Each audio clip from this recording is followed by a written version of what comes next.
I was fired on a Tuesday. No warning, no explanation, just a cold goodbye in a cardboard box. What they didn't know was that losing that job would be the best thing that ever happened to me. I remember the exact smell of burnt coffee in the office kitchen that morning. The same flickering light above the printer that had been broken for weeks. Everything felt normal until it didn't. I was halfway through answering a client email when my manager, Lisa, walked up behind me and asked me to step into her office. She didn't smile, no small talk, just, "Can we chat for a second?" That was all it took for the knot in my stomach to tighten. I'd worked at that company for almost 8 years. I wasn't just another name on a spreadsheet. I built client relationships from scratch, stayed late, even covered for coworkers when they were behind. I thought I mattered. But Lisa's voice was flat. "We've decided to go in a different direction." I blinked. "What do you mean?" She looked uncomfortable, like she wanted to be anywhere but in that room. "Your position is being dissolved, effective immediately. HR will handle the paperwork." My ears rang. I sat there trying to process her words. I wasn't being warned. I wasn't being transferred. I was being fired without explanation, without cause. I didn't say much. I couldn't. I packed my things in silence while people pretended not to notice. No one looked me in the eye. It was like I had turned invisible the second I was no longer part of the company. As I carried the box of my belongings through the glass doors, a familiar voice, one of my longtime clients, called my name on the phone I no longer had access to. I watched it light up, then go dark. I stood on the sidewalk, holding my box, staring up at the office window that still had my name on the door. I thought about calling my wife, but I couldn't bring myself to tell her yet. I felt hollow, like something had been taken from me I didn't even know I was holding on to. But what hurt the most wasn't just losing the job. It was realizing how quickly I was erased. I sat in my car for nearly an hour after leaving the building. I didn't start the engine. I just sat there, staring at the steering wheel, feeling like I had been punched in the chest. 8 years, that's how long I gave them. I wasn't just doing a job. I believed in what we were building. I sacrificed weekends, anniversaries, even skipped my son's school play once because a client needed a last-minute report. I told myself it would all be worth it. That loyalty would mean something. But it didn't.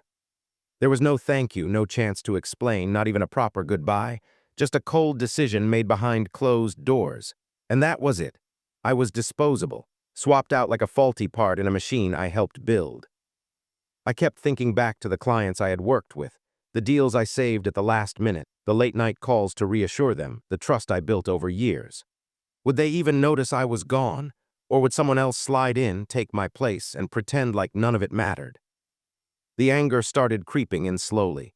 At first it was quiet, just a bitter taste in the back of my throat, but then it flared. They didn't just fire me, they erased me.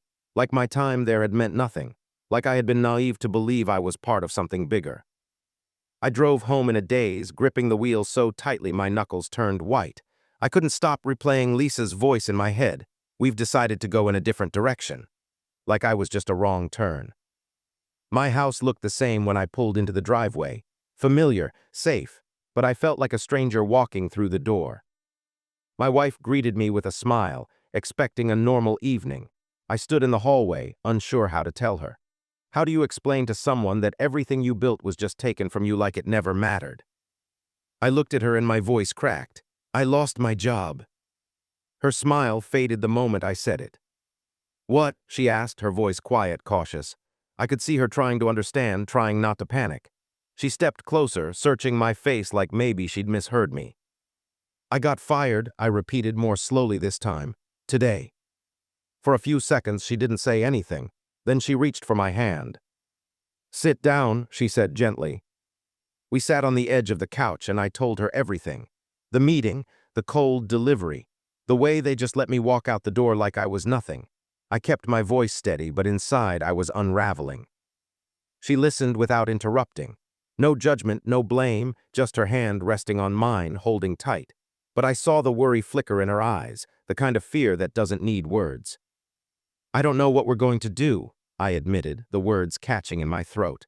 "We've got the mortgage and bills, and I don't even know where to start." "We'll figure it out," she said quickly, maybe too quickly, like she was trying to convince herself as much as me. I looked down, ashamed. I was supposed to protect this family, provide, be the strong one, and now I couldn't even promise I'd have a paycheck by the end of the month.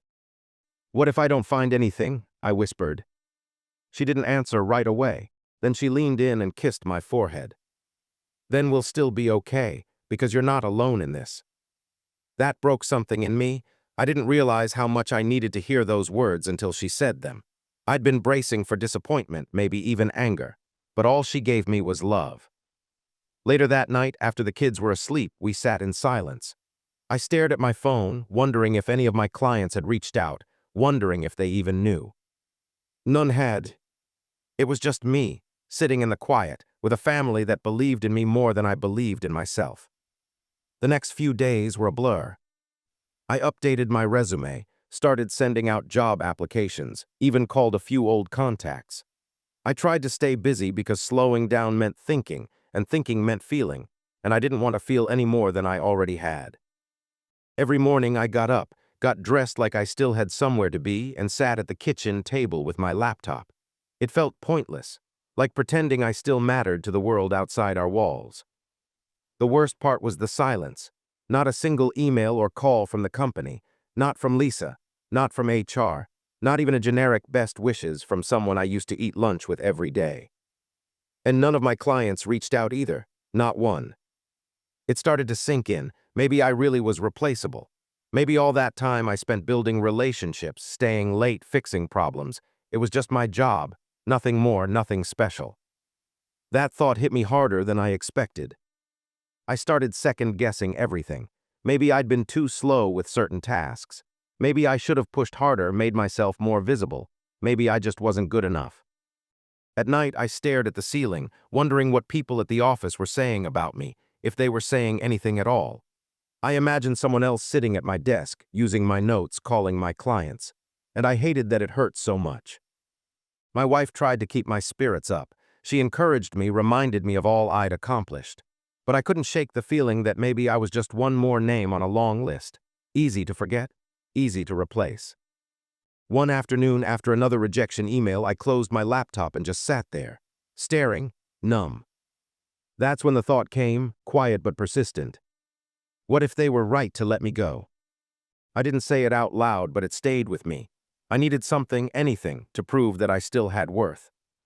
But at that moment, all I had was doubt. It was a Thursday night when the idea first hit me, not like lightning, but more like a whisper I'd been ignoring for too long. I was sitting at the kitchen table, half reading another job listing that didn't fit. My eyes were sore from staring at the screen. My spirit was tired from being ignored. That's when my wife walked by, setting down a cup of coffee beside me. "You ever think," she said casually, "that maybe you're not supposed to work for someone else?" I looked up. "What do you mean?" She shrugged. "You've always been the one who fixes problems. People trusted you. Maybe it's time to build something that's yours." Her words stayed with me long after she went to bed. I sat in the quiet house, staring at the blank document on my screen. I started typing. A list of clients I'd worked with over the years. People who had called me directly when they had an issue, who asked for me, not the company. I thought back to the small moments. When I helped a panicked client salvage a contract at the last minute. When I talked someone through a late-night crisis over the phone. When I was invited to a client's family event just because they valued our bond beyond business. Those relationships weren't fake. They weren't nothing. Maybe I didn't need a company to validate me. Maybe I could take what I knew and who I was and build something better, something real, something mine. Of course, the doubts came flooding in immediately. How would I get clients? What if no one followed me? What if I failed? But another voice, just as loud, pushed back. What if you don't try? What if you waste this pain by going right back to being invisible? That night I didn't sleep much, but I made a decision. I wasn't going to beg for a seat at someone else's table anymore. I was going to build my own. And even if it didn't work, at least this time, I'd be standing on my own 2 feet. I woke up the next morning feeling something I hadn't felt in weeks: purpose. It wasn't confidence, not yet, but it was something close, a flicker. I opened my laptop and stared at the list I'd made the night before, names of clients I'd worked with, people I'd helped, relationships I'd nurtured. Some went back years. I told myself I didn't need to win them all, just one one person who believed in me, one client to take a chance. I spent hours drafting an email, not a pitch, just a message from me, human to human. I explained I was no longer with the company. I thanked them for the trust they had placed in me over the years. I said I was thinking about starting something on my own, nothing big, just something personal, direct. I didn't ask for anything. I hit send. Then I waited. Every buzz of my phone made my heart jump, but hours passed with no reply. I tried to distract myself, but my eyes kept darting back to the screen. It was exhausting, riding that edge between hope and disappointment. That evening, just as I was about to shut everything down and walk away from the idea altogether, my phone lit up. It was from Mark, one of my oldest clients. A short message. "Heard you left, let's talk." My heart pounded. We got on the phone later that night. He sounded surprised but not skeptical. I told him what I was thinking, just starting small, offering consulting directly, nothing flashy. Just me. There was a pause, then he said, "I don't care what your business is called, I care that you're the one handling it." That was it. Just like that, I had my first client. No office, no logo, just trust, a real connection. I sat in the dark after we hung up, holding the phone in my hand, stunned. Maybe I wasn't replaceable after all. Maybe I just needed to stop asking for permission. The days after my call with Mark felt surreal. I woke up every morning wondering if it had been a fluke, a one-time thing that wouldn't last. But then slowly, things started to change. Another message popped up, then another. Clients I hadn't spoken to in months, even years, reaching out. They weren't just polite check-ins, they wanted me to help them again, to be the person they trusted. It was overwhelming at first. My phone buzzed constantly. I found myself smiling in disbelief when I saw the names light up the screen. They remembered me. Not the company, me. With every call, my confidence grew. I wasn't just a former employee. I was someone people still needed, someone they believed in. But it wasn't easy. I didn't have a fancy office or a marketing budget. I worked from the corner of our dining room table, late into the night, juggling phone calls and spreadsheets. Sometimes I felt the pressure creeping in. Was I ready for this? Could I handle the expectations? What if I messed up? But every time doubt crept in, I reminded myself why I was doing this. Because I had lost something important, yes. But more than that, I had found something worth fighting for. I wasn't just chasing a paycheck anymore. I was rebuilding my life. One afternoon, Mark sent me a message. "I've referred you to 3 others. They're waiting to hear from you." It hit me hard. I wasn't just surviving, I was growing. This was bigger than I ever imagined. And it all started because a few people believed in me enough to follow. The momentum didn't just keep going, it accelerated. Before I knew it, what started as a handful of clients had grown into something real. I was booking meetings, signing contracts, and getting referrals faster than I ever expected. People believed in me, and that belief was the fuel I needed. But growth brought new challenges. Suddenly, I wasn't just solving problems for 1 or 2 clients. I had dozens relying on me. I had to learn how to manage my time, prioritize tasks, and still keep the personal touch that made them trust me in the first place. There were days when the pressure felt suffocating. When I stayed up late trying to balance work and family, wondering if I was biting off more than I could chew. When mistakes happened, small ones but mistakes all the same, and I worried if this could all come crashing down. But then I'd remind myself how far I'd come. From sitting in my car after being fired to now managing a business that was my own. And my wife was there through it all. She was my sounding board, my anchor, the voice that told me I could handle this, even when I wasn't sure I could. One evening, after closing a big deal, I sat back in my chair and let it all sink in. This wasn't just a business. It was my redemption. The chance to prove to myself, no one else, that I wasn't defined by being fired. That I was capable of more than I ever dreamed. And maybe, just maybe, this was only the beginning. Just as I started settling into this new life, the call came. It was Lisa. Her voice was different, less cold, more cautious. She said the company had realized they'd made a mistake. They wanted me back, a better role, better pay, and a promise that things would be different. For a moment, I was stunned. The same place that tossed me out like I was nothing now wanted me back. I sat with the phone in my hand, heart pounding. I thought about those dark days, how invisible I'd felt, about the late nights working from the dining table, about my wife's faith in me, about the clients who had chosen to follow me, not the company.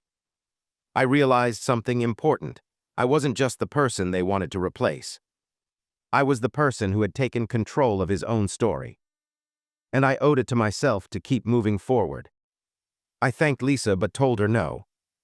It wasn't out of spite. It was because I knew I had grown too much to go back. I'd stepped into the unknown and built something real, something mine. That chapter was closed. This was my life now.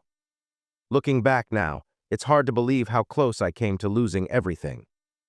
Losing that job felt like the end of the road, but it was really the start of something new, something better. The clients who followed me, they weren't just business. They were proof that relationships matter more than titles or offices. That trust isn't given by a company, it's earned by a person. I learned I wasn't defined by where I worked or who I worked for. I was defined by what I stood for, by my resilience, my grit, and the people who believed in me. Every day I wake up with a sense of purpose, not because I'm building a business, but because I'm building my future on my terms. And the best part? My family has been with me every step of the way, reminding me that success isn't just about money or status. It's about being true to yourself. Sometimes I still think about the moment I walked out of that office, cardboard box in hand. That moment when everything felt lost. But now I see it as the moment I found myself. I was fired, but my clients followed me. And so did my future.